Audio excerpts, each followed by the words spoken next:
So there's a movie I watched this week, and it's worth sharing. But sijui I'm the only one.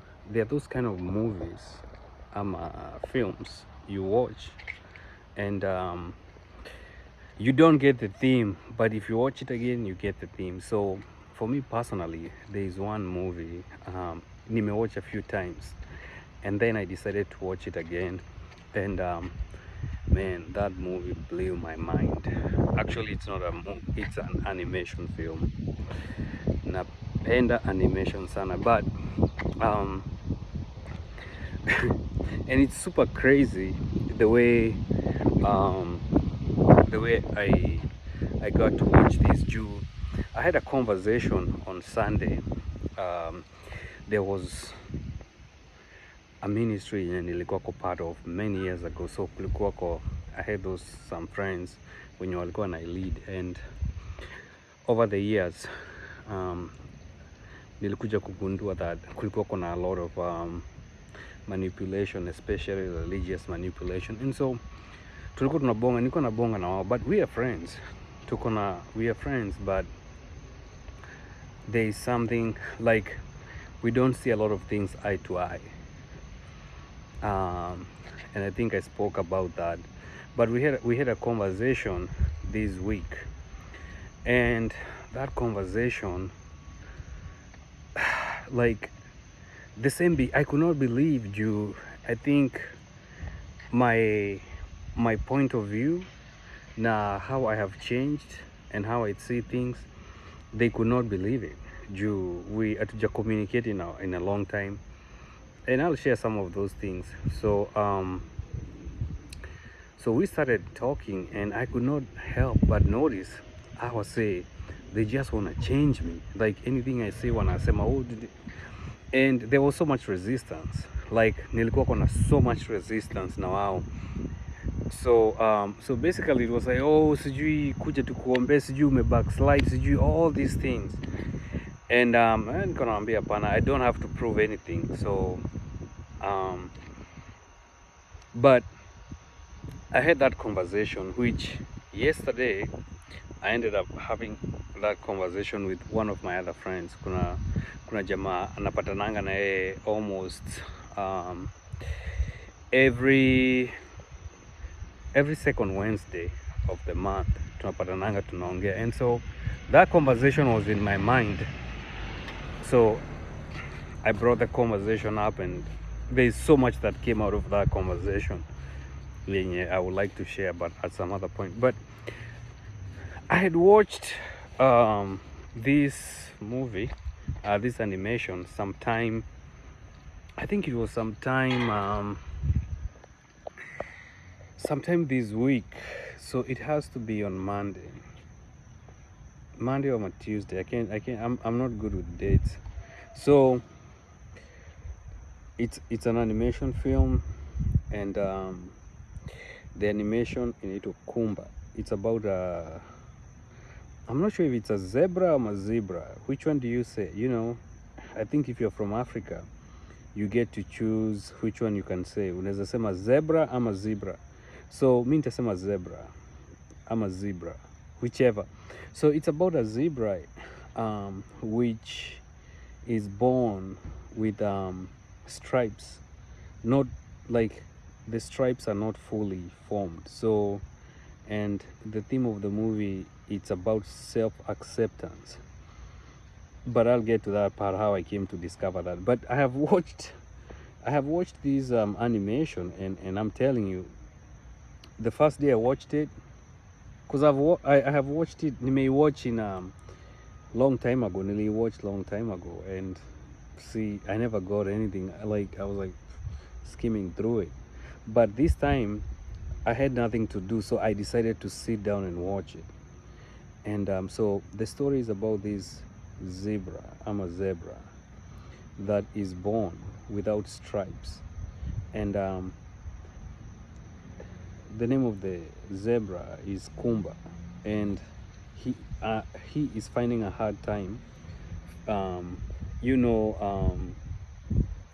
fitting in kwa the herd that he gets accused of the drought. He gets accused that he's the main reason as to why his mom dies, and so Kumba decides to get out of the herd to go and search for this river, or that the story originates with, where all the zebras got the stripes from. So is a I guess I'm gonna bounce back and forth na zebra. So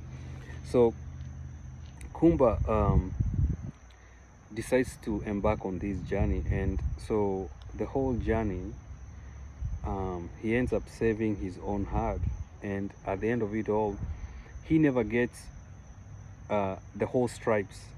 So his zebra party all the stripes.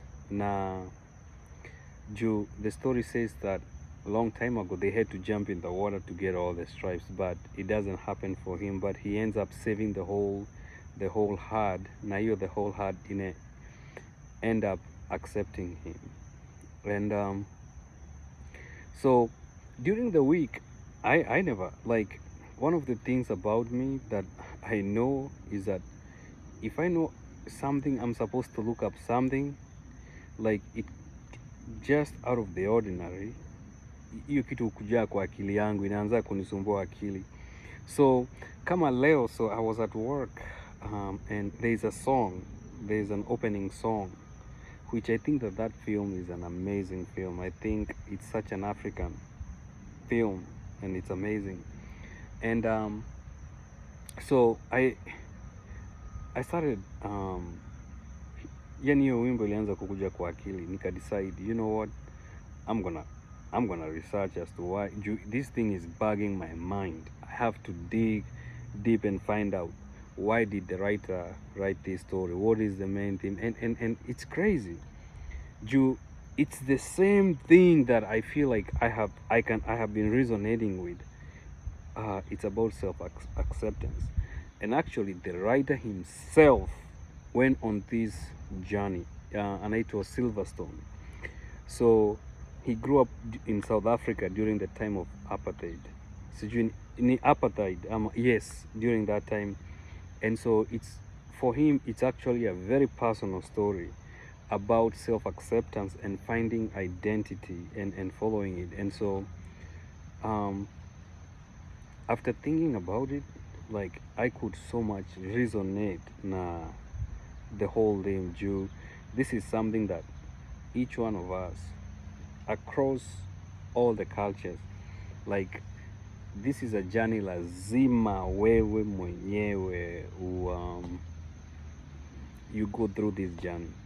Like, lazima, I don't care, at one point in your life utahave kuji-accept, but that's where the true strength lies, is when wewe mwenyewe you accept yourself the way you are.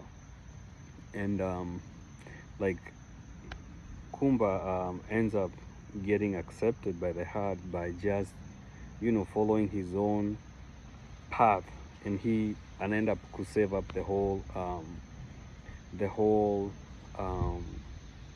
herd. But on the surface level, it can seem very childish, but to me, for me, the events and that's the only movie I may watch this week. That was the only movie I watched. So for some reason it stuck out to me. Na haijatoka kwa akili. So, and when I read that, man, I was like, man, it makes sense. The conversation I had on Sunday, then Jana, I met with my friend and we had the same conversation. So the conversation that I had, it's basically, accept yourself, like self-acceptance. Like, that is where true courage comes from. Like, usikaitikia watu wa kuchange just for the fact of you fitting in. Like, those little things about yourself that you find hard to accept, they're actually your main strengths. And sometimes you have to change. So I guess that is, you have to find you know, you have to find the balance. But for me personally, this has been my, I guess, self-acceptance has been kitu yenye nime have to fight for juu I am very expressive. Niko, I'm very, hata leo one of my friends told me some of the things you say, some of the things you do, not everyone is as bold kama wewe. Like one of my friends alikuwa ananiambia hivyo leo, and you know, as a child, you know, those were the things zenye zilikuwa ko shut down, you know, don't talk too much, ama don't usikaseme hiyo. So you know, you meet yourself shrinking. But as I grew up older, like I have, like, nimejipata like I'm very expressive with my own truths and or me personally, and it was just another confirmation by, and not that I needed a confirmation, but one of my friends from work alikuwa ananiambia that is something yenye nime notice that that sticks out juu niko very bold. And let's say alikuwa ananiambia, tulikuwa tunabonga in the instance ya wasichana, alikuwa ananiambia manze, you are so bold, ukiapproach msichana like they shrink. And mi mwenyewe I think it's normal, na alikuwa ananiambia hapana, it's not normal in this culture, watu wako very bold. So I ended up telling him like, unajua sasa Africa, like wase, they are very bold, people don't beat around the bush but alinifunza something that I needed to know is that, you know, sometimes I don't have to come off strongly, which I don't know when I'm doing that. It's something within you, but with the right person, they will appreciate that. But so the whole theme has been about self-acceptance, and that's one thing I know how to do, man. I don't shrink. So kwa wenye wanapenda animation, that's a good animation, man. Look at that Audi hapo nyuma. Damn, that's a nice vehicle.